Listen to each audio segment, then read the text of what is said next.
Hi everyone, my name is Ian Wilson. I'm going to show you a video tutorial for the ArcGIS Explorer. In this particular instance, it's been used for the Karoo Corridor GIS layers. Give you a way to view those layers and query those layers. So the first thing we'll do is open the project. So from your menu here, click on the globe and navigate via this open button here to your project folder, and then select the Karoo Corridor project and click open. Just say no if it asks you that. There we go, the Karoo Corridor layers have been packaged into an ArcGIS Explorer project for your viewing. There's a couple extra layers that have been included here, the base data infrastructure group layer, and then also the base data layer here as well. Similar information is in both these layers. This layer has just been included just to give you regional context to the actual project layers. Right, so you can expand the various layers and view information about the layers, how they are colored up. We'll start off by going to the Kamdaboo layer. We just turn it on, and you'll see the Kamdaboo local municipality there. If we double click on it, you can zoom to the full extent of the Kamdaboo local municipality.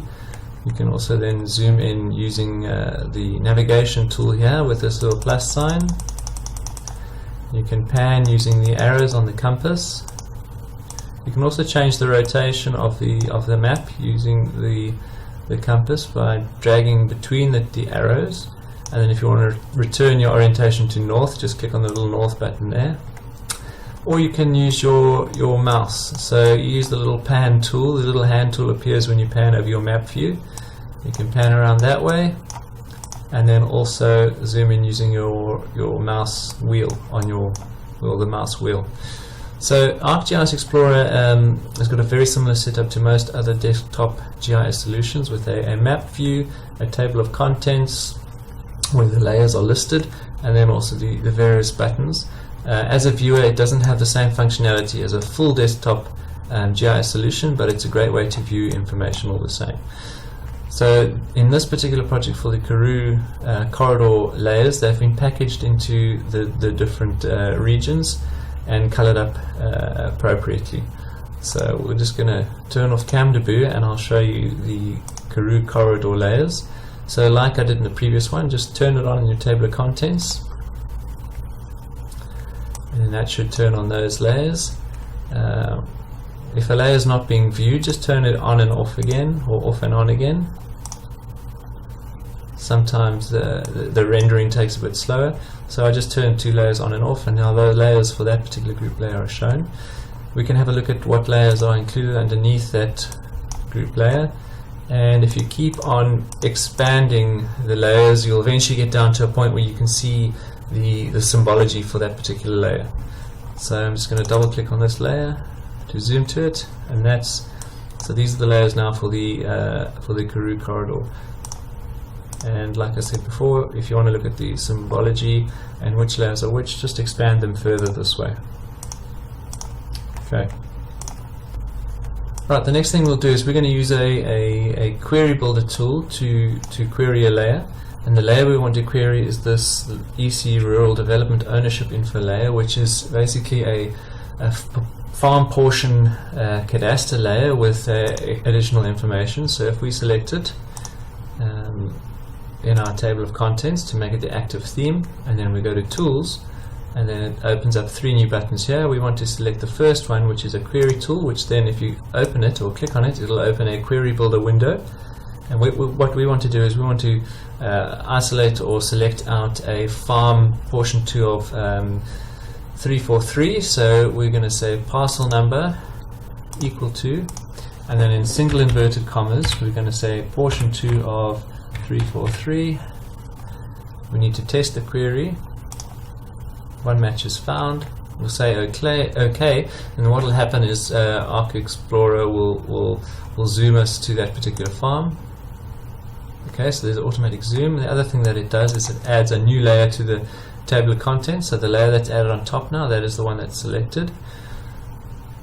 So all we need to do now is select this layer to have a look at the attribute information. So using the little pan hand tool, just hover over your newly added layer and click on it, and then what it'll do is it'll return results for every layer that intersects that particular query.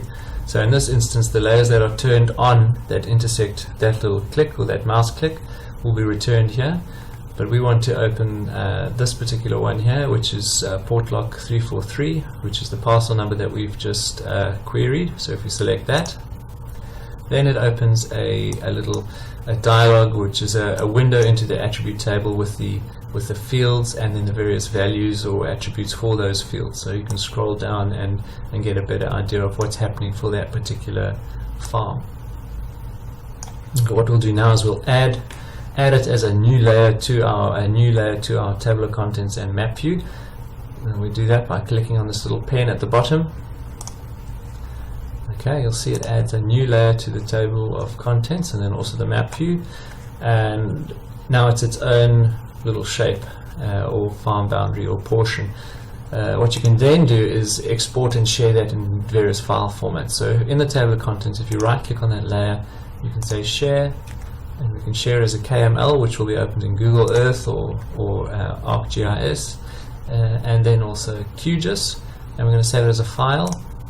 Let's navigate to where we want it. See, I've already done one here, so I'm just going to overwrite this one. You can call it what you like. It's going to save it as a KMZ, which is a native file format for Google Earth. So I'm going to say save. Yes, I'll just replace it. So then you can go and open Google Earth and double click on that file, and it'll zoom you to the same place with all the Google Earth imagery and layers there. Right, we can also create a query using the attribute table. So first things, I'm just going to remove these from my table of contents. Just right click on them and say remove. And then we're going to go into that same layer, and this time we're going to look at the attribute table. So select that layer in the table of contents to make it the active theme or the active layer. Select tools. Now we click on attribute table, and this is the full attribute table for that particular layer. So now let's say we want to find the expand label for the shepherd's farm. What we can do is pan across till we find the field that we're looking for. We're going to say expand label, and we've just sorted that in alphabetical order, so we'll scroll down and find them at the bottom here somewhere. Sneerbird, let's go up a bit. I think we just passed it. Did we just pass it? Shepherd's Tree Game Farm. So that's the one we want. So we're going to select them, and you can select them by clicking on the first column in the attribute table here. Select the first one, and then it pans across. What we just use your scroll bar to go find them again, and then now you can select the rest of them. Hold down your shift key and click on the same menu bar on the left. Okay, now that's selected all the Shepherd Tree Game Farms, and similarly to the previous example, we can add those to our table of contents and map view by clicking on this button here. There we go. And what will happen is it'll add 6 new features, which are all farm portions for that particular query that satisfy or are of the Shepherd's Tree expansion. So now what we can do is we can just group these. So select them all in the table of contents, right click on them, say move to folder. We're going to create a new folder, call it Shepherd's Tree. Say OK, and it moves them into a new folder. We can manipulate them all together or separately. Just double click to zoom to the full extent of those, and then just like we did in the previous example, you can also save those by sharing them to a new file and save it as a KML, and then those will also be opened in Google Earth. Okay, the last thing I'm going to show you is the base layers that can be streamed in using the online GIS repository. So what we'll need to do is go to Home, go to the Base Map button, and these are all the layers that are being streamed in, and we're going to choose the imagery. So select imagery, and what that does is add a raster image to your table of contents. It'll put it at the bottom of your table of contents, what will happen sometimes is if you've got other layers turned on above it, you won't be able to see it. So I'm just going to turn these other layers off. So I'm going to turn the Karoo Corridor layers off, and then the base data infrastructure layers off. So that's the aerial imagery for that particular area. And we can zoom in a bit, and it'll redraw when it gets to a different scale. So what we'll do is we'll just zoom to Queenstown quickly. So we'll just turn this one off for now. I'm going to turn on our base layer infrastructure layer, and then what we will do is we will say find and type in Queenstown and search. And if you double click on Queenstown, it should zoom you to Queenstown. And then what you can do is make that transparent, like I was going to show you earlier. So if you select the group layers and the table of contents, select tools, then there's an option here to change the transparency, and then just use the transparency slider just to have a look through your layer. Alternatively, you can just turn it off. Okay, so it's a nice way to find information using the find tool as well. If we just say select, okay, let's go to Craddock. Okay, so how ArcGIS Explorer works is when you add a base map, which is a raster image in, it'll only allow you to add one at a time because they'll block each other out. So what we can do here is just show you how that works. If I go and select, let's say, streets now. Yeah, let's try streets. Then what it should do is replace the existing base map imagery with the streets imagery. So that gives you an idea that you can only ever view one base map at a time. But it's still a nice way to get a window into existing layers that are shared online via the online GIS streaming tool. Okay, that's pretty much it for this little video tutorial.